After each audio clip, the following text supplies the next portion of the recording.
And welcome back to a new episode of Two Coaches, One Grizz. I'm Frankie Morales with my co-hosts Gil Laura and Mario the Grizz Mesa alongside our producer Anthony A.C. Carabata. How we doing tonight, gentlemen? Good to be here. It's been another week, sir. We got a jam-packed episode tonight. All right, we're going to jump right into it with the current events of the NFL. We're going to jump right into Coach Laura. What does immunized mean, sir? I'm still trying to figure that out. I keep looking for different definitions.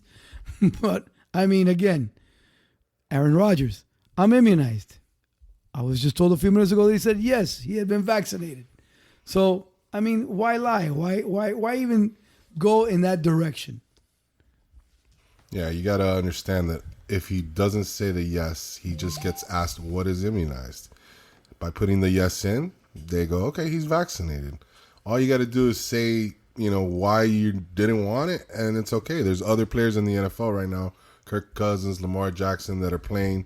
They've gotten it, but you know what? They came out and said it, and they follow the protocols. And that's the thing. Like, at this point, nobody really cares. Like, you made your decision. That's 100% correct. You're going to do what you want to do with your body. Don't mislead the public. And then my problem is that he says, I followed all the protocols to the letter of the law, except for not wearing a mask during interviews. Right there, you're not following, the rules. Again, however stupid they may be, but, everybody else has been truthful. Let's not, have some wordplay here, to get yourself out of the corner that you've backed yourself into. Obviously, he did do some research. He has some background of what he has, why he can't take it, et cetera, et cetera. So, again, say that from the get-go. Correct. Just like the young man, the basketball player that came out and said, these are the reasons I am not going to take it. This is why I will not do it. And, again, very eloquently spoken, and he did his research. Right, and he has a very legitimate excuse. 2 of the vaccines had a chemical in there that he's allergic to. Hey, man, that's a legitimate excuse in my book. Why not come out and say that from the get-go? And we're not in this situation. Now you cost your team a game because I think we're all in agreement that they win that game. They win that game if he's in that game. He was gonna cost his team that game anyways. Because once you come out COVID positive, you get quarantined. Okay? And that's my problem. Why are we still doing that? What are we doing? I think it's non-vaccinated players, it's mandatory 10 days. Everybody else, they just have to follow, like, once you test negative, it's 2 days. No. You have to have 2 negative tests. Got it. But you're still quarantined. Right. You can't be around the team. So, and again, I'm going back to why are we still doing that? Why are they still going through that phase of... We're not 2 years. We're going on 2 years, guys. Guys, we're going on 2 years. We already know what it does, where it goes, what's going on. Why are we treating it like we're still March of 2019? Yeah, we're still, you're having jam-packed stadiums, and even though they wear masks and stuff, but people are already outside getting, it's just to be, and I'm for this, being safe and precautious and all that stuff, but I think we just got to stop with this, and I think we move forward. We move forward, and that's it. Treat it as like the variant of a virus, of the flu that it is, and it's just like anything else, right? If you have pre-existing conditions, you have an issue, you have to take care of yourself, and that's it. Now, most of these guys that are playing in the NFL, they're world-class athletes. They're not going to have the pre-existing conditions that regular people have. Listen, there's a couple of NFL guys that could not go to Denver because they had sickle cell. Correct. And they made those precautions. And they took... Yeah, Ryan Clark is... Exactly. You know what I'm saying? So that... Had to get a spleen removed for it. Once again, let's move like where we are at. Like right now, I just looked up.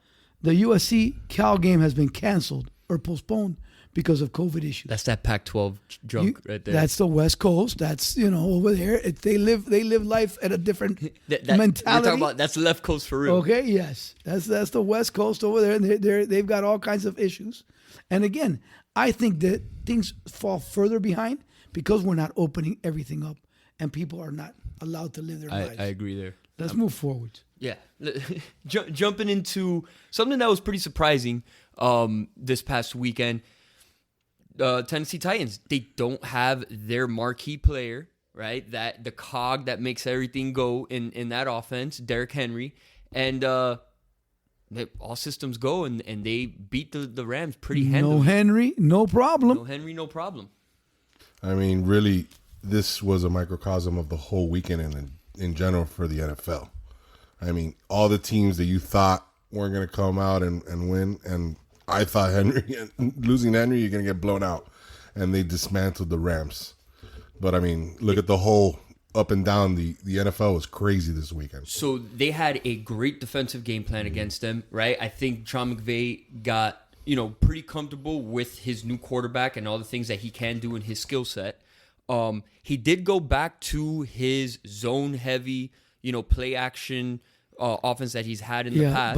But he's not booting and rolling as much as he has in the past. So Stafford ended up being in the pocket, a dead duck. And from there, 2 picks. It went downhill. Right. I mean, he threw one. The spinning one was beautiful. We had the Matthew Stafford from Detroit on Sunday night. But again, Tennessee's got the best record in the AFC. 7-2. Their last 4 games, they've beat the Bills, the Chiefs, the Colts, and the Rams. I mean, these aren't exactly slouch teams that they've beat. So, I think they've proven themselves a little bit here. Going forward, the rest of their season, their strength of schedule the rest of the season is 3.353. Their strength of schedule the rest of the season. All right, they have the easiest strength of schedule the rest of the season going forward, which bodes well for them, right, in terms of getting the number 1 seed. But how is this going? Not having Henry, how is that going to bode for them in the playoffs? Well, again, I think that as long as they're able to maneuver their offense, and their OC does a good job of play action, roll out, all those things. They've got the weapons. They've got the weapons to be able to go forwards. And again, and I know that it might be blasphemous to some people who hear this, the running back position in the NFL is not as important as it used to be. It's a plug and play position. Coach, I know, totally I know you like to have. I know you like this. The term with O-line, the hog mollies. They got the hog mollies up front. They got the hog mollies up front, so it's plug and play to a certain extent there. Yeah, that's the key. And I also heard this in in other shows and other forms of media. When teams prepare for the Tennessee Titans and their quarterback, they prepare for a dual threat quarterback.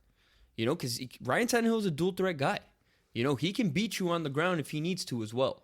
So I mean, I think they're still formidable. It does hurt them going down the stretch with the weather changing, but I think. Rest of the season, they're going to put themselves in a good position with a high seed. Well, right now, they're 3 games ahead of the Colts, so they've pretty much are in the driver's seat with the AFC. They already swept the Colts, right? They did sweep the Colts. So they're actually 4 games ahead. If you think of it like that, they got the tiebreaker. They got that division on lock. I'm going to go out on a limb right now. The South and the AFC is done, so they're going to be a division winner. Will they hold up? I mean. The rest of the AFC is a little sloppy right now. The Bills losing to the Jags. Who saw that? Chiefs are still in disarray with their offense. Who's been seeing that? Who else? There's nobody else except for maybe the Patriots. There's a little team. Is that possible? There's a little team in the East called the New England Patriots. Can we just get rid of this team already? God damn it. Bill won't go away. Could this be his best coaching job ever? Maybe. Again, the draft choice of getting Mac has put them in the driver's seat. He's having a great season. Again, we talked about it last week. Correct. Or the week before. Accurate. He's playing within the system. He's going to be exactly what Tom Brady was for him at the beginning. Correct. Don't make any mistakes. Just do your job. You do what you do. My defense will get us there. And it's going to continue to evolve. What we see now is not necessarily what we're going to see come playoff time. Now, whereas the Tennessee Titans have the easiest strength of schedule going forward in the season, right? The teams that they're going to play the rest of the season are 24-44. When you look at the New England Patriots, their strength of schedule is at 500 the rest of the season. The teams that they're playing the rest of the season are 34-34. So they have a little bit harder test going forward, but they're gonna be battle tested. But let me tell you something. Now that Jonnu Smith is healthy. They've got Hunter Henry. Hunter Henry's playing good football. They go back to that two tight end set that they love to play in, and they become a matchup problem. And those 2 guys can play, catch, block. They can do it all. And they still play. I mean, again, they're going to play Atlanta, which is a very beatable team. Okay, plus they have a couple more games within their division, and Jacksonville. So again, they're gonna be a pain in the rear end, as usual. Yeah, the AFC is not as set as we thought it was at the beginning of the season. So that's definitely going to be something interesting to look at the rest of the season going forward.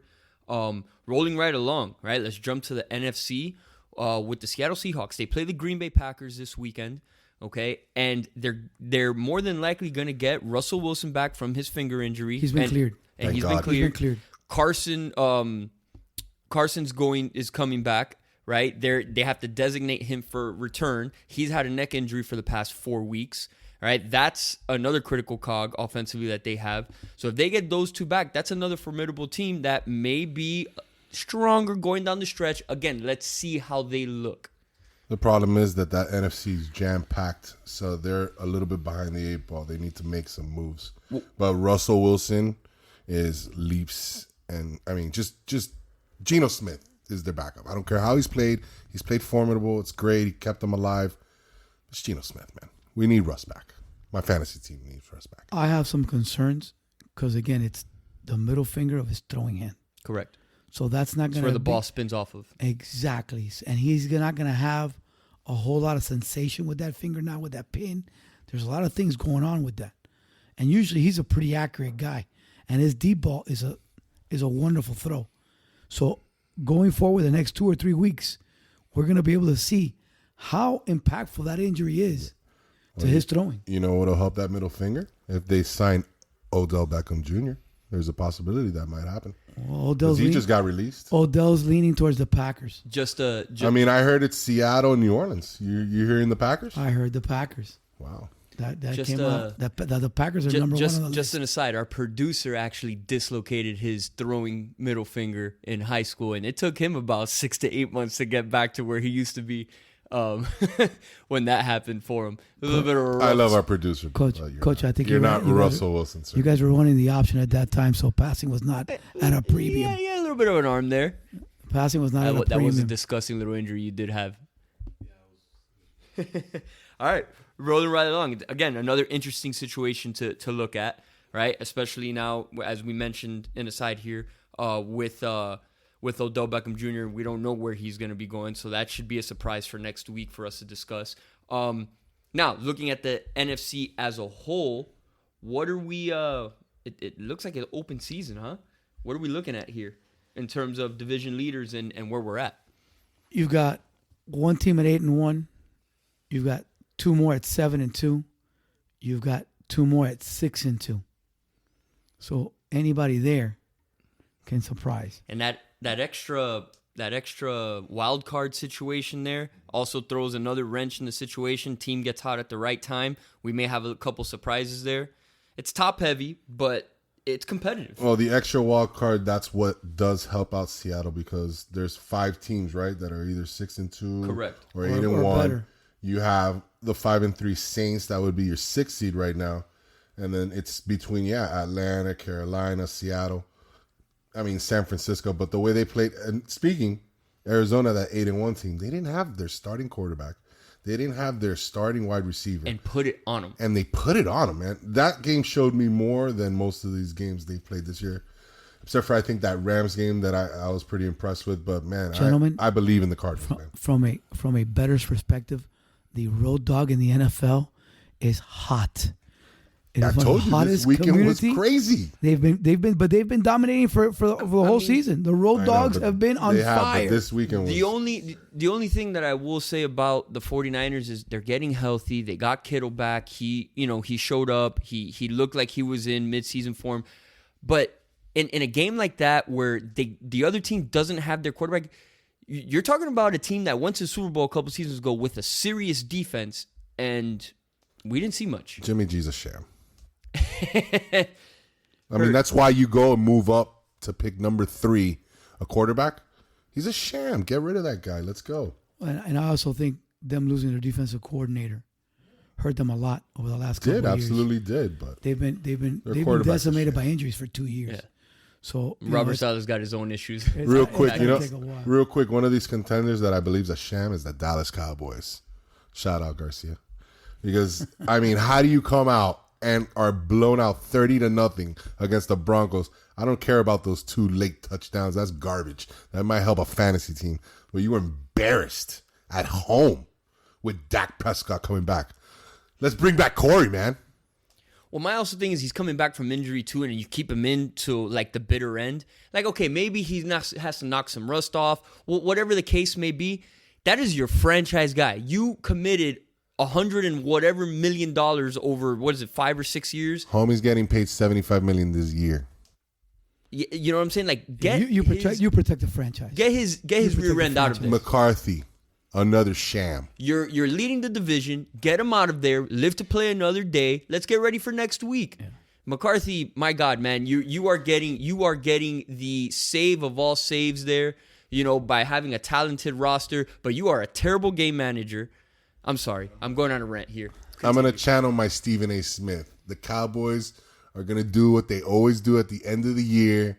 They're going to have all this prosperity, and they're not going to know what to do with it. And then they're just going to, like, fade away and just be the Cowboys. Love it. And as a Giants fan, I love to hear it. It's great to listen to all the overreaction. We're gonna one end game. We're gonna end that segment right there. Guys. We'll be back in a minute or two here with some college football. I'm betting the house on the Cowboys the next 2 weeks. And we're back with some college football coverage here on Two Coaches, One Grizz. And we're going to jump right into a couple teams that we've been tracking the past few weeks in our coverage and our podcast. And we actually predicted a couple letdowns here, right? The first one, Michigan State against Purdue. The Grizz and Coach Laura both stated this may be a letdown game for them after the high, emotional rivalry game between Michigan and Michigan State, right?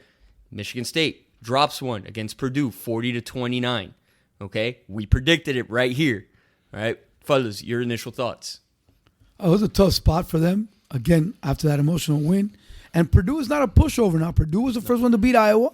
They've got a good defense, and they sling the ball, which is again Michigan State's weakness is against the pass.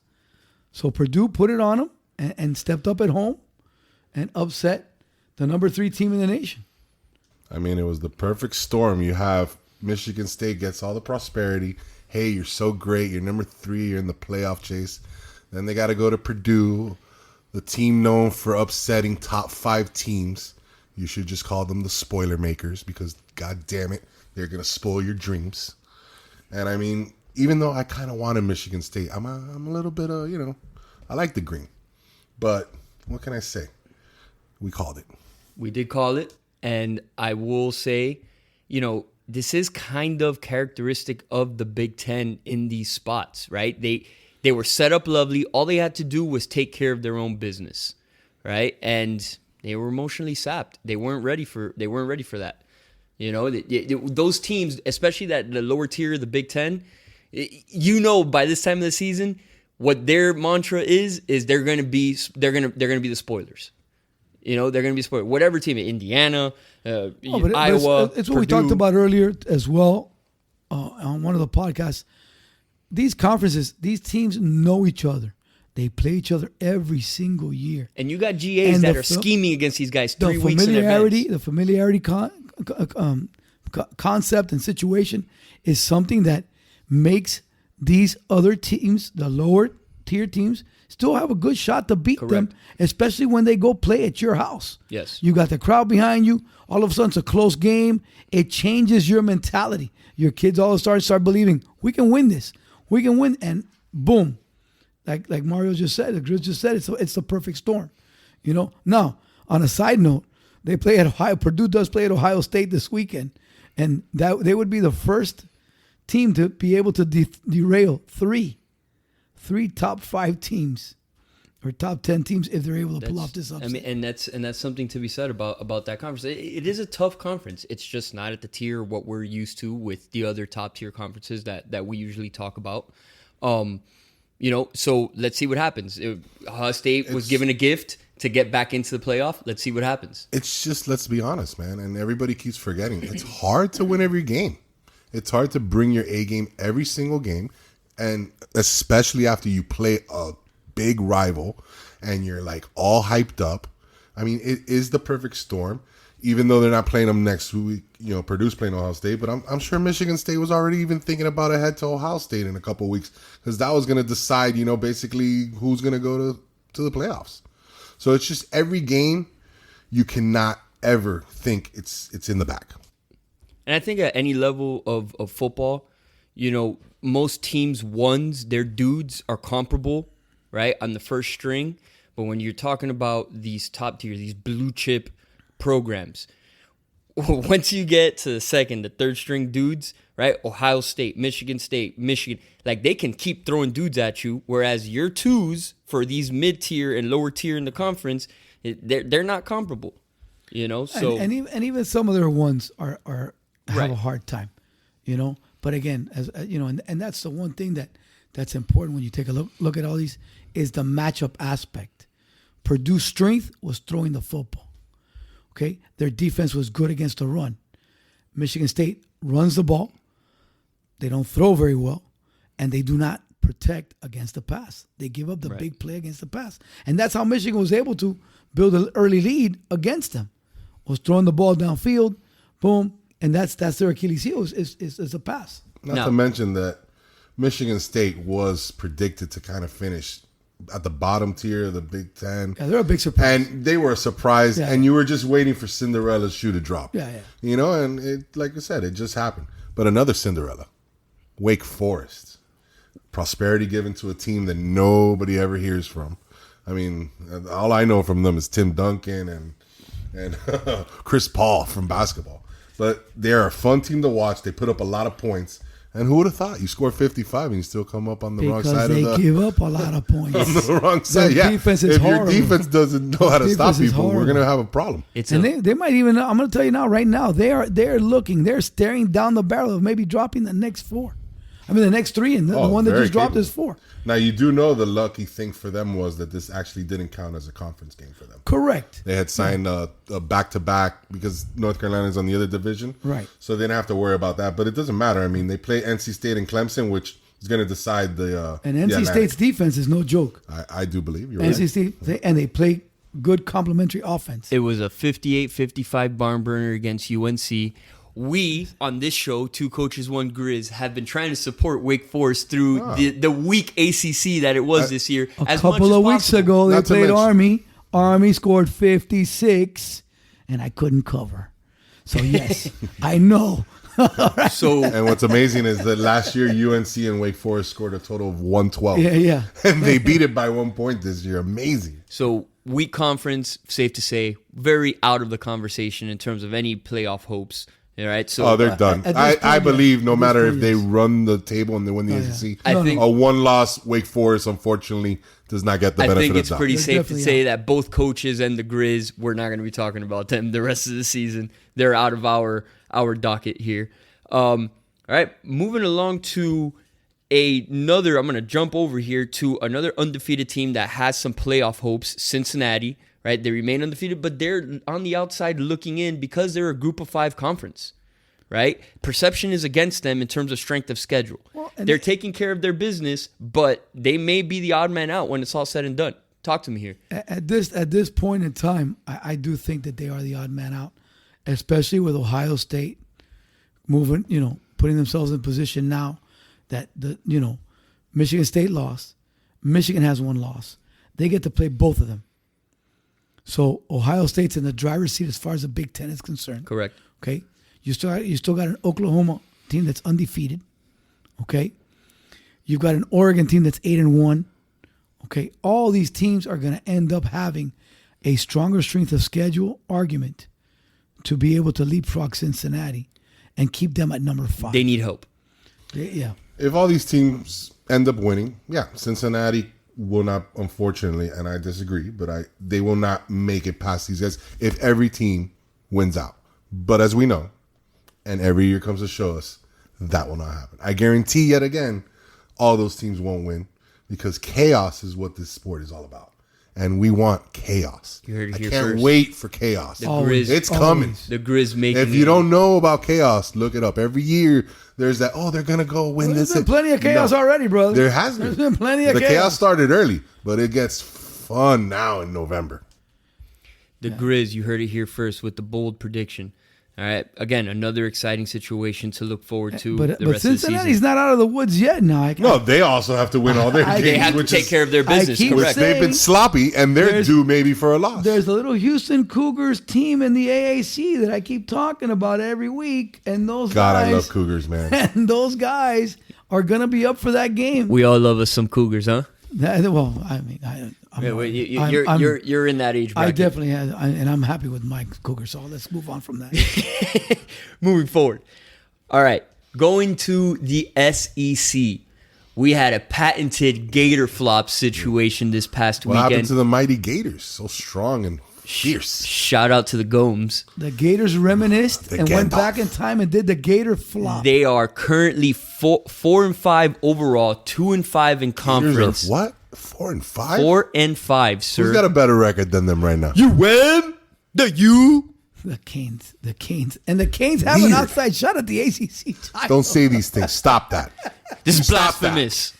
You stop that.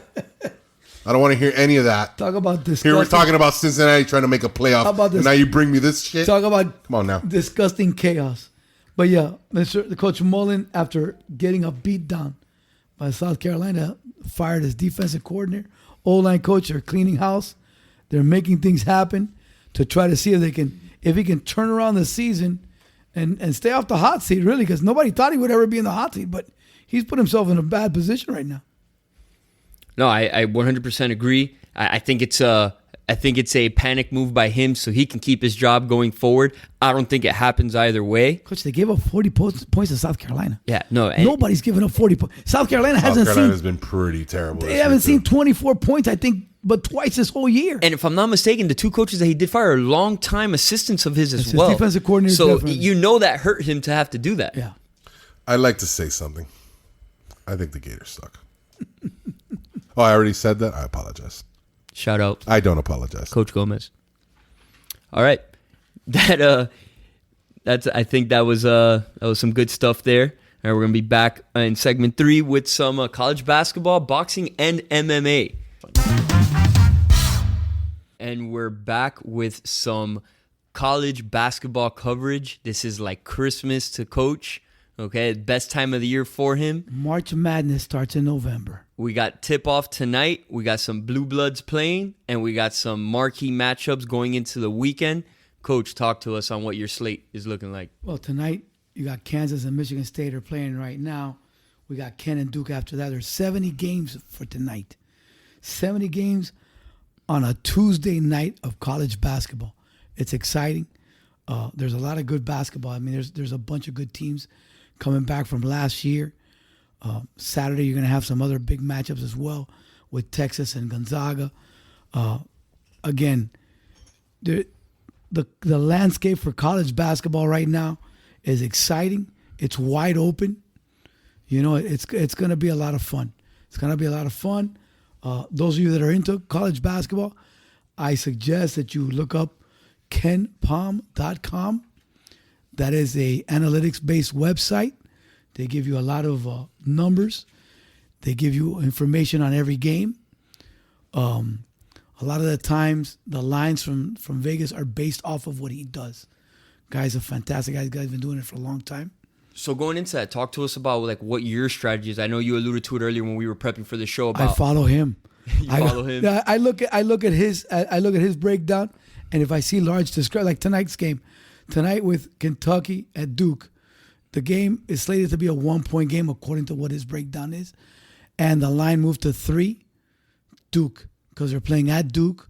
So everybody and their mother's taking Duke, even some grandmothers. They're all everybody's jumping on the Duke train, and I think Calipari has a nice squad. You know, I think it's a good. They're a solid team, and I think that's going to be one of those games where it's going to be a 1-basket game, and I like that breakdown.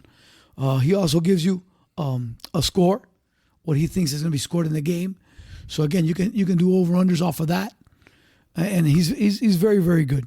And as we progress during the season, I'll give you some ins and outs as that. Yeah, because you also talked about it. It's more about volume when you're betting college basketball. Correct. College basketball is more 5, 6, 10 games than just 4, 5, 7. like and what isolating you do. statistics. Yeah, and you've right. got basketball every night. Right. With football, you pretty much only have football, maybe three nights, and a set number of games. College basketball, you've got a full slate every night, small ball. You got them everywhere. And another thing that I like to look at is there's a couple of trends that work out really well, and that's neutral court unders. A lot of these basketball games are getting played are tournaments, so they're at neutral courts. So the guys are not used to the fall of the ball, the whole vision. So the unders are a good bet. And I'm also on an under tonight, which is what I call the big spread unders. Our boys Gonzaga are favored by 40. So I'm taking the under of 167.5. Because what happens is once they start blowing out the competition, they'll lay back a little bit in the second half. And usually the under works out with the big spread unders. I'm definitely excited to learn a little bit of college basketball, under your tutelage here as the season wears on and we continue on with our coverage here. So that's gonna be pretty exciting. We're gonna go opposite end of the Grizz, you got anything to? No, you're good here. We're gonna go opposite end of the spectrum here, and it's not really a solid segue, but who cares? Let's talk about some MMA and boxing. Okay, I know that MMA is your forte here as well, Coach. So lead it off there, and I know the Grizz has got some stuff to drop here as well. This weekend was some great fights on the UFC. The card was amazing, and the Chandler Gage fight was unbelievable. 3 rounds of unbelievable action. I mean, it was incredible. And in the last round, Chandler was getting hit, and he just said, "Come on, just bring it. Let's go. No, let's go. It was just unbelievable." Thug Rose had a great fight as well. She really showed me a lot. I really have my reservations with her because she's a little bit emotional, and sometimes I feel like her emotions, her negativity takes over her. But I think they've got her in a really good place right now, where she really is starting to really believe in herself. And she's a really, really good fighter. She has a complete game. And she's tough. Sound. And wasn't that a rematch from a former Zhang Wei? I'm hoping I can pronounce that right. But she's another great contender. But Rose really rose to the occasion. She rose to the occasion. She got hit. No pun intended. She got rocked in the 3rd round, I want to say. And man, she overcame it and she did a great job. Do we get a 3rd fight out of them? I think so, but I do believe that they're gonna fight someone else in between, because I don't think Zhang will get a second rematch. She'll have to earn her stripes again, right, to get back in the ring with Rose. And last but not least was Usman. Usman he completely dominated Covington again. Yeah, you did mention that, because when Usman first started fighting, he was more of a, on the ground, technical fighter, and he's become really good in his stand-up game. All of a sudden, he's done that. He's gotten so much better. He's come a long way from his little toe-tapping situation. Yeah, man, but let me tell you something. I love him as a wrestler. As a wrestler, I think he's a real tough out as a wrestler. I hate to see him because there was a guy, Tyrone Woodley. Tyrone Woodley was a national championship wrestler. Okay, and when he started MMA, he started wrestling. Then he got away from it and did strictly stand-up. And I think that hurt him and took away from what he really could be. Because when you can do both and really be a good grappler, man, those level changes change the whole game. It changes the fight outcome completely. That's good stuff. And then on the boxing side, Canelo against Plant.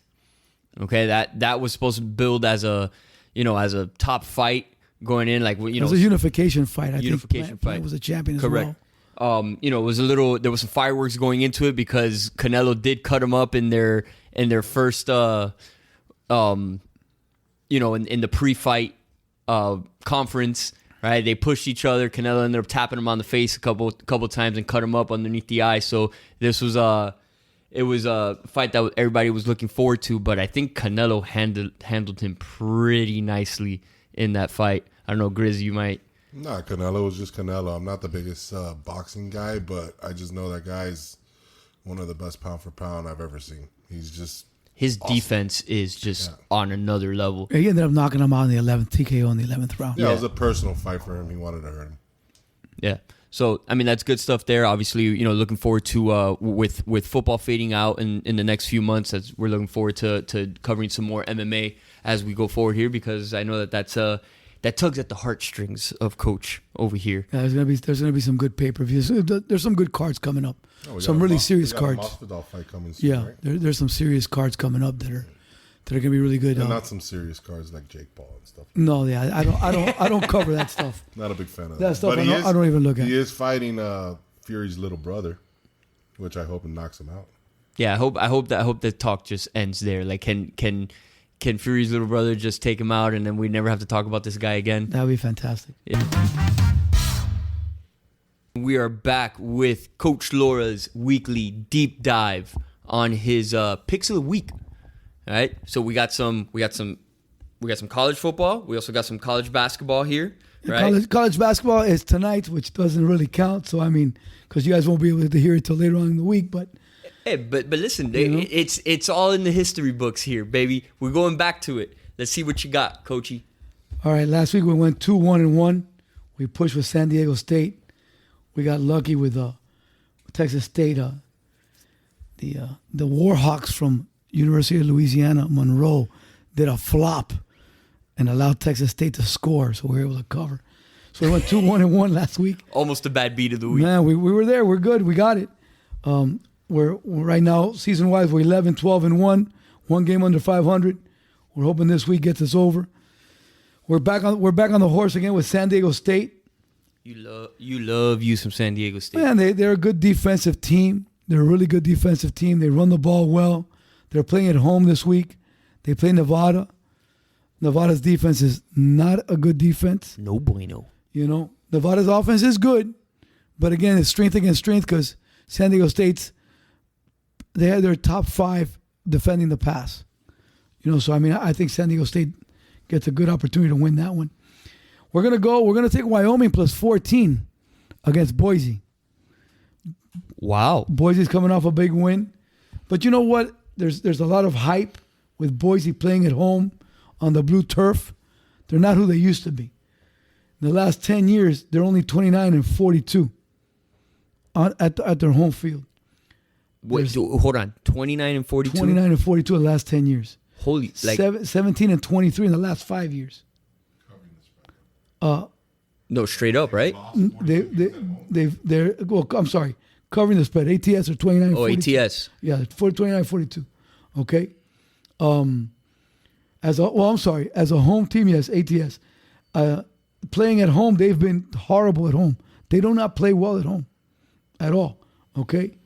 And after a win, they've been 52-57 in the last 10 years, 28-30-1 the last 5. Deep dive. So again, I really think Wyoming has a good chance to play well here. Wyoming's defense, they do a good job. Their offense sucks, you know, but those are the chances we got to take. Boise State's defense is decent, but I think Wyoming can cover the 14. I mean, I'm just gonna go ahead and say, like, that's just amazing insight. Like, I would have never thought that. Yeah, the blue field's not what it used to be. It's not what it used to be. This is why we have Gil as our deep dive guy. He knows it all.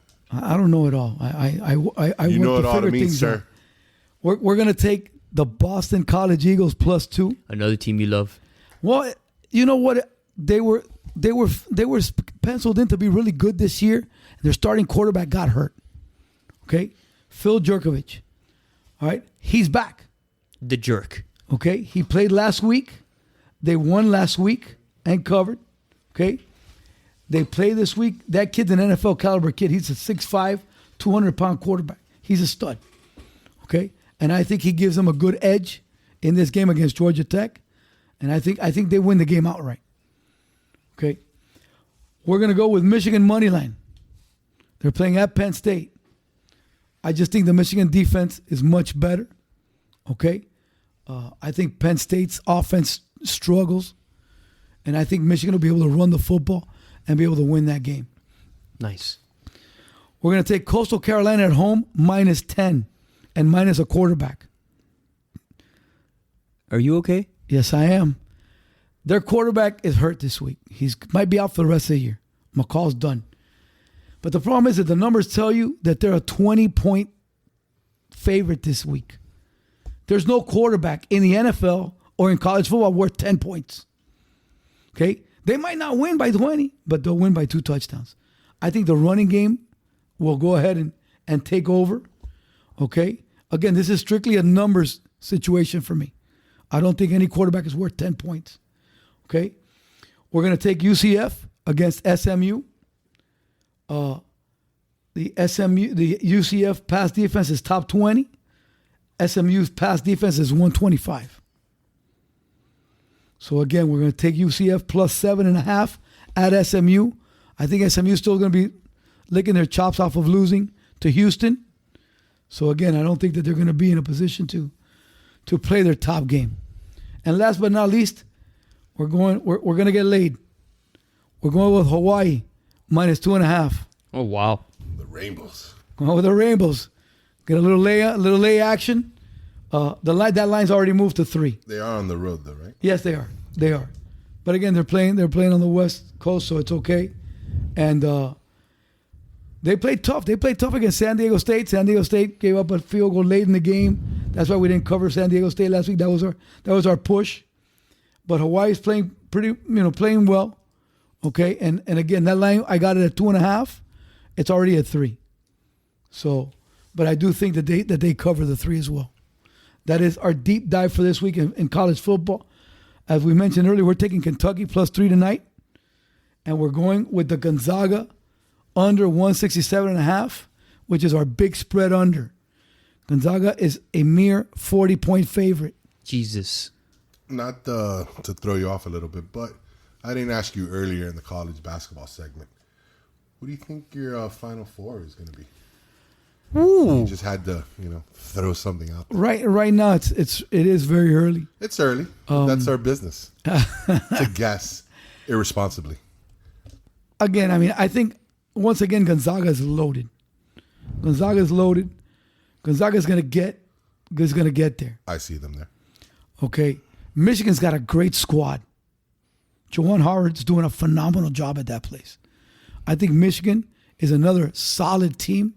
I mean, Side note, it's about damn time they give some credit to the Fab Five guys over there, It's okay. The Fab Five guys lost to North Carolina, and I was able to win that one. So that's a big one. I still remember that. many years later. The failed timeout. The failed timeout by Chris Webber. The failed timeout. Yes! That was great. Another squad, and again, I tend to lean towards Pac-12 teams because they do play some good basketball, and we don't get to see them as much over here.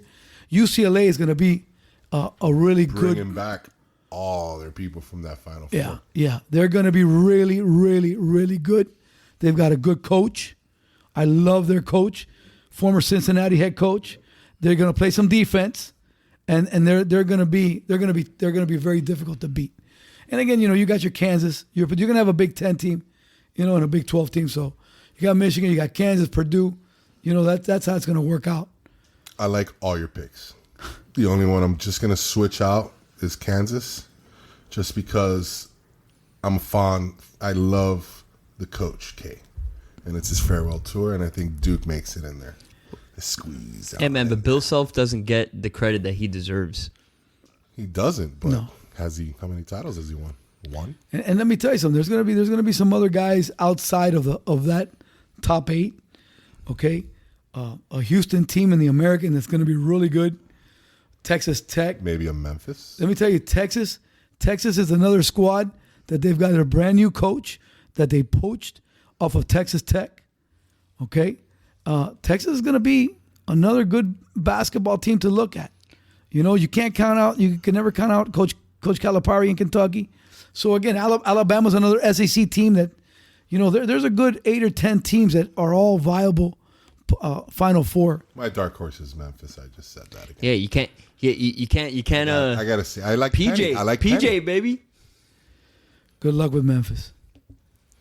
All right. It should be interesting. I think that concludes our 2 Coaches, 1 Grid episode for the week. I just want to add, support support, share, follow, download, share with all your friends that are some sports heads here. Okay, we love, the feedback.